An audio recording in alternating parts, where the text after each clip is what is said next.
Hoy, teka lang. Napansin mo ba? Parang yung buhay mo nakastuck sa loading screen? Parang ang tagal mag-progress mo, di ba? Well, baka kasi may mga invisible obstacles tayo. Bad habits na hindi natin namamalayan. Kaya ngayon tara, mag-usap tayo. We're diving deep into the 10 bad habits na dapat mong iwasan ngayon din. Ready ka na bang mag-level up? Let's go! Procrastination, pagpapaliban ng gawain. Yung classic na mamaya na yan. Alam mo yung feeling na may deadline ka pero mas gusto mong manood ng funny cat videos? Tapos biglang, boom! Deadline na! Stress level over 9,000? Stop that. Just start the 5-minute rule. Kahit 5 minuto lang, promise, iset mo yung timer mo. Kapag nag-umpisa ka parang domino effect, yan, tuloy-tuloy na. Imagine, 5 minuto lang tapos nakagawa ka na ng isang task. Ang galing, di ba? 9. Pagiging gastador, impulse buying. Sweldo ngayon, yung wallet mo parang ATM machine. Tapos bukas parang tumbleweed na lang ang laman. Yung add to cart button parang best friend mo na, no? Pero teka, kailangan mo ba talaga yung panglimang pares ng sapatos? Mag-budget. The 50-30-20 rule with a twist. 50% needs, 30% wants. Pero yung 20% savings, gawin mong future you fund. Isipin mo, yung future self mo magte-thank you sa'yo. At bago ka bumili, tanong mo sa sarili mo, kung hindi ko ito bibilin, mamamatay ba ako? Kung hindi, huwag mo bilhin. 8 puyat ng puyat. TikTok marathon hanggang madaling araw, ML hanggang sumikat ang araw. Tapos, yung mukha mo parang zombie na naglalakad. Yung brain cells mo nagre-revolt na. Ayusin ang sleep schedule. The no phone 1 hour before bed rule. 7 to 9 hours of sleep? Yes. Pero try mo yung no phone rule. Isipin mo, yung phone mo parang vampire na sumisipsip ng energy mo. 1 hour before bed, off ang phone. Book reading, meditation, anything relaxing. Pito kain ng junk food. Burger, fries, soda. Ang sarap. Pero yung katawan mo parang nag-a-alarm na. Yung energy mo parang low battery na. Subukan mong palitan ng healthy snacks. The Rainbow Plate Challenge. Nuts, prutas, gulay.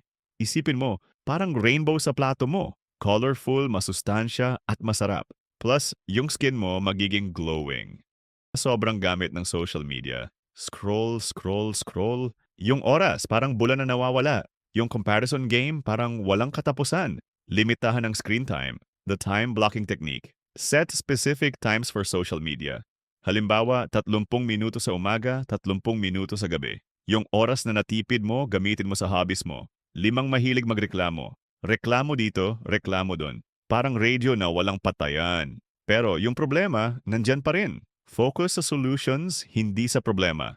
The Gratitude Journal. Imbes na magreklamo, maglist ka ng 3 bagay na ikaw ay nagpapasalamat para sa bawat araw.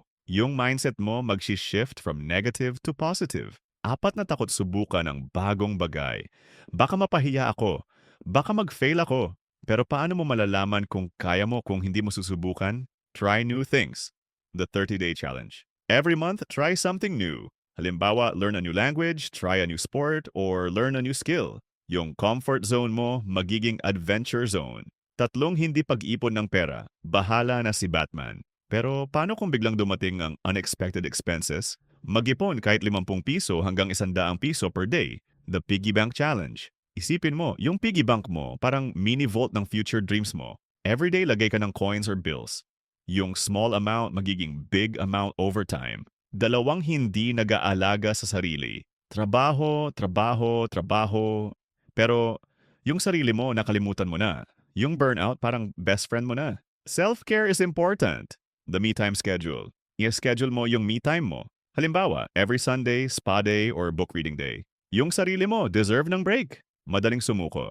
Ang hirap pero yung mga successful na tao hindi sumuko. Keep going, the growth mindset mantra. Every time na feeling mo susuko ka na, sabihin mo sa sarili mo, hindi ako perfect, pero nag-i-improve ako everyday. Yung perseverance mo magbubunga. Ayan, friend. 10 masamang gawain na dapat mong iwasan.